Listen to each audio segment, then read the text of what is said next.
नमस्कार, आप सभी लोगों का स्टार इंडिया रेडियो में स्वागत है और मैं हूं आपके साथ आपका दोस्त आकाशदीप श्रीवास्तव। आज हमारे साथ हैं यूथ सोशलिस्ट लीडर और जेडीयू पार्टी के प्रदेश महासचिव सैयद निज़म इकबाल, और इनसे हम लोग जानते हैं और ये बिहार से लेकर दिल्ली की राजनीति को बखूबी जानते हैं और प्रदेश से लेकर राष्ट्रीय राजनीति में रहे हैं। इनसे हम जानते हैं इनकी राजनीति के बारे में। तो सबसे पहले मेरा आपसे सवाल है कि आपकी राजनीति में आना आपका कैसा हुआ और कब से शुरुआत हुई? राजनीति में आना मेरा इस तरह से हुआ कि जब हम बिहार से सबसे पहली बार 2004 में तिमारपुर एक जगह है दिल्ली में, वहाँ आए थे और वहाँ कुछ लोग जो है एक्टिविस्ट लोग थे जिनसे मैं जुड़ाव हुआ। और जुड़ा होने के बाद मैंने एबीवीपी के कुछ लोगों से संपर्क में आने के बाद एबीवीपी ज्वाइन कर लिया, वहाँ के केशवपुरम अध्यक्ष रहे और हम लोग 1 साल तक बहुत काम करते रहे।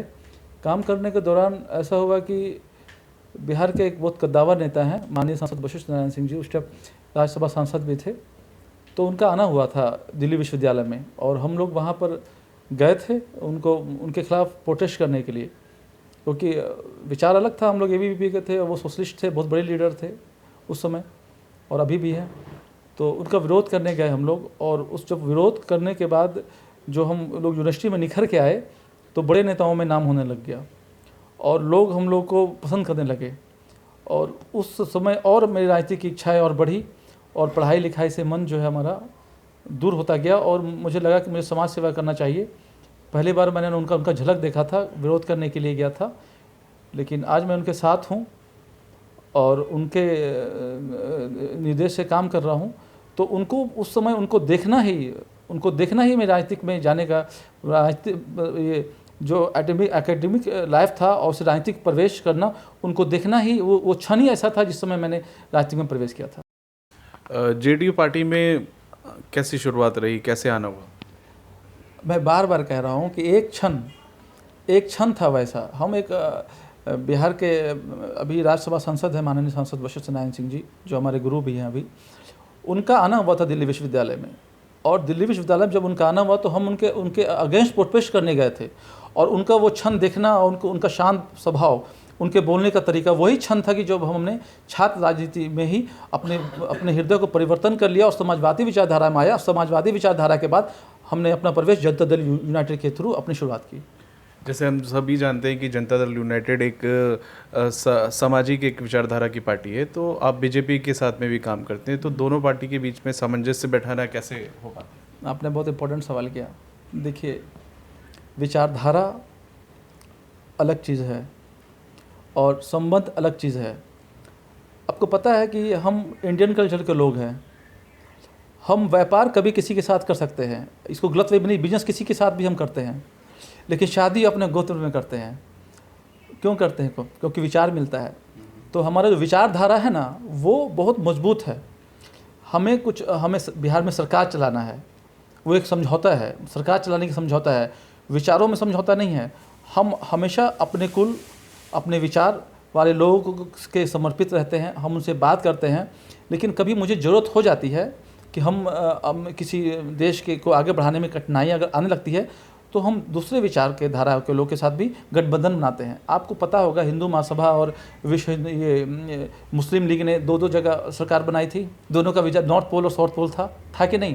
क्योंकि उस टाइम उन दोनों ने वो दोनों भूल गए थे कि हम किस विचारधारा के हैं। उस समय ज़रूरत इस बात की थी कि हम देश को आगे बढ़ाएं। इससे बड़ा उदाहरण क्या हो सकता है? ये तो जेडीयू और बीजेपी की बात है। और देखिए, इतने सालों से हम अपनी सरकार को किस तरह से गति दे रहे हैं। और माननीय मुख्यमंत्री नीतीश कुमार जी का जो विचार है पूरी तरह से सोशलिस्ट है, समाजवादी है, विचारधारा है।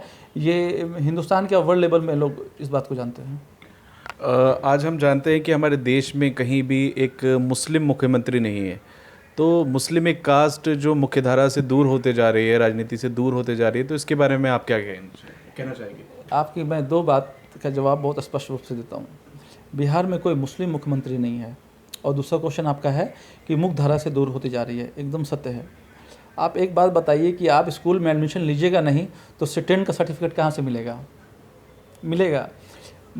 मुस्लिम मुख्यमंत्री नहीं है या मुस्लिम मुख्यधारा से दूर होते जा रहे हैं, इसमें मुस्लिम कम्युनिटी का बहुत बड़ा दोष है।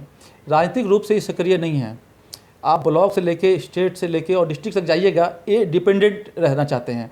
अपने किसी काम को डायरेक्ट माध्यम से ना करके इनडायरेक्ट माध्यम से करना चाहिए, या वो बड़ा काम हो या छोटा काम हो, खुद लीड नहीं करना चाहते हैं, अपनी भागीदारी समाज में देना नहीं चाहते हैं ये, और देना चाहते भी हैं तो इनको एक प्रकार का एक रास्ता नहीं मिल पाता है। और जो हमारे मुस्लिम लीडर जहाँ भी कहीं पर हैं, ये विचारधारा मतलब मुख्य धारा से जोड़ने के बजाय विचार को अनगल रूप से उन पर प्रेशर करके वही ऑर्थोडॉक्स सोच उनके ऊपर थोपना चाहते हैं।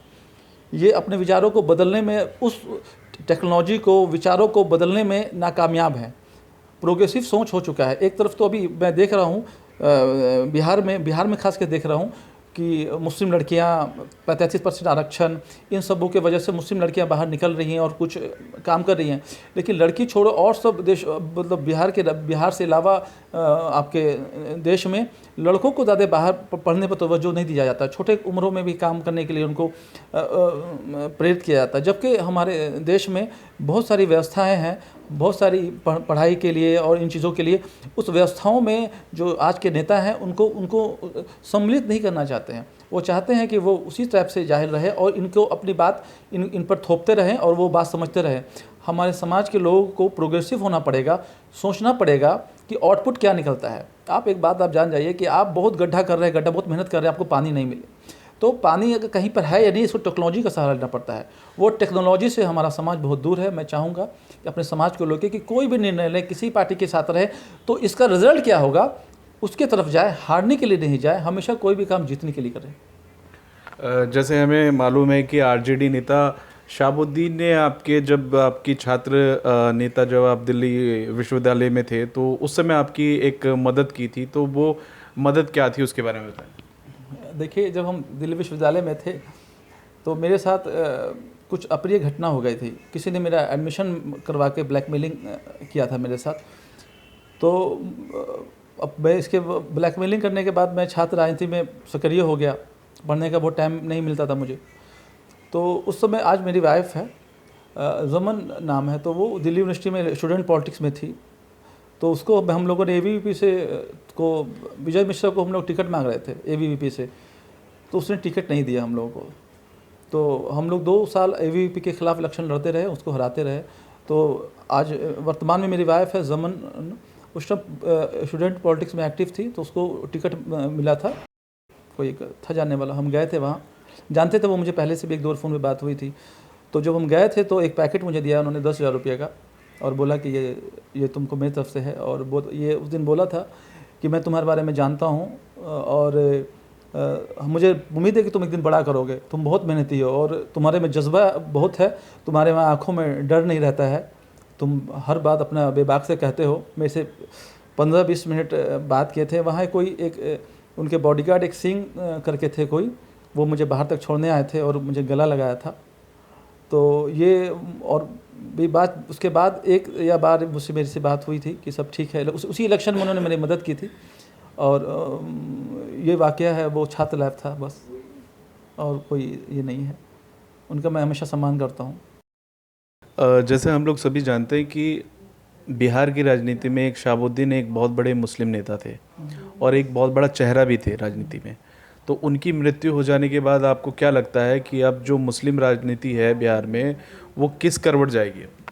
देखिए, ये तो पूरा बिहार, पूरा देश जान रहा है। जिस तक मोहम्मद शहाबुद्दीन जी को ज़रूरत थी उनके पार्टियों की मदद की, उन्होंने मदद नहीं की उनकी, और पूरा अपना मुँह जो है अपना हटा लिया। अभी सफाई में देखिए, तेजस्वी जी अभी जो है गए थे, पता ही होगा आपको, लेकिन अभी तक उनके घर नहीं गए हैं। बड़े नेता हैं पार्टी के, पार्टी चलाते हैं, तो मुस्लिम लोग वहाँ अपेक्षित महसूस कर रही है। और उनके जो समर्थक हैं वो इस निर्णय को लेने में थोड़ा समय ज़रूर लगा रहे हैं, लेकिन निर्णय लेंगे वो अपने नेता का जो अपमान हुआ है उसको सहन नहीं कर पाएंगे। और मुझे लगता सहन भी नहीं करना चाहिए। कोई बंदा, कोई पार्टी का छोटा से छोटा कार्यकर्ता एक उम्मीद रखता है अपने नेताओं से। वो तो पार्टी के बहुत बड़े नेता थे, और उसके बाद में जो लीपापेती जो पार्टी कुछ लोग कर रहे हैं, इससे कुछ होने वाला नहीं है। क्योंकि जो समर्थक है उनका, जो एक उनके साथ एक कम्युनिटी का जुड़ाव उनके साथ है, वो बर्दाश्त इस बात को नहीं करेगा। और आने वाले समय में अभी हो सकता है कुछ नहीं बोले, आने वाले समय में रिजल्ट के रूप में अगर हम इसको कहें तो दिखाएगा। आगे जो आने वाली राजनीति है, जो चुनाव है, उसमें इसका रिजल्ट देखा जाएगा। कुछ बोलेंगे नहीं ये लोग, रिजल्ट के रूप में इनको देंगे इसका उत्तर। तो चुनाव में इसका जो है एकदम इसका एकदम रिजल्ट एकदम आएगा वो तो इसका। देखिए, हम मेरे बोलने से कुछ नहीं होगा। आप वहाँ की जो जनता से जिनको हम लोग जानते हैं, तो बहुत आक्रोश में है वो। और ये जो लोग हैं ये कुछ बोलते नहीं हैं, साइलेंट लोग हैं ये लोग, जो उनके समर्थक हैं, जो उनके चाहने वाले हैं, ये रोड पे नहीं आते हैं।